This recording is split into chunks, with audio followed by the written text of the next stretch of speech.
Meta history परिवार आपका स्वागत है।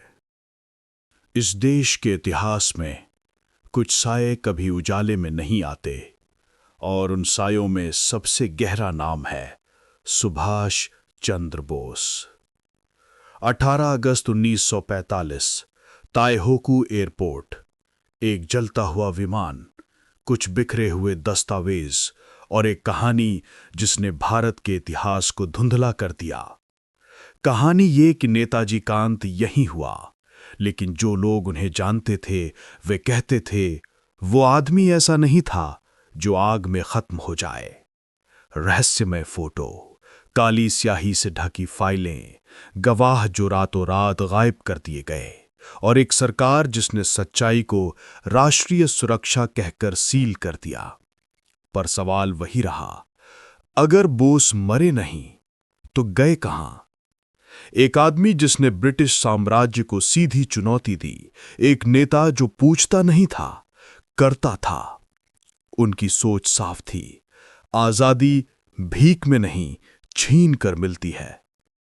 आईएमए की धड़कनें आज भी बताती हैं कि बोस सिर्फ एक नेता नहीं, एक तूफान थे। 1945 के बाद कई जगहों पर एक रहस्यमय आदमी देखा गया। रूसी सीमा पर, भारत नेपाल बॉर्डर पर, काला चश्मा, लंबा कोट और वही तेज चाल। लोगों ने कहा वे बोस ही थे। सरकार ने कहा अफवाह, लेकिन सबूत चुप रहे। 70 साल बाद भी कुछ फाइलें खोली नहीं गईं, क्योंकि अंदर छिपा सच कई चेहरों को बेनकाब कर सकता था। कुछ कहते वे सोवियत जेल में थे, कुछ कहते वे साधु बनकर भारत लौट आए, और कुछ कि वे जिंदा थे पर लौट नहीं सकते थे। सबूतों ने एक बात तो साफ कर दी कि विमान हादसे की कहानी अधूरी थी, पर असली सच किसी एक जगह नहीं था। इतिहास की सबसे बड़ी विडंबना यह है कि बोस कहां मरे। इससे ज्यादा खतरनाक सवाल यह है कि उन्हें इतिहास में क्यों मरा हुआ दिखाया गया, जबकि शायद वो जिंदा थे।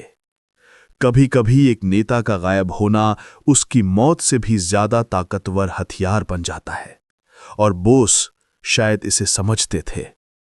उन्होंने कहा था, मुझे मौत से नहीं, मौन से डर लगता है।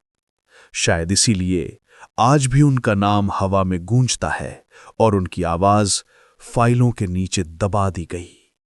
सवाल अब भी वही है, क्या नेताजी सच में गए या हमें उनसे दूर कर दिया गया? सच शायद आज भी छुपा बैठा है, वैसे ही जैसे नेताजी।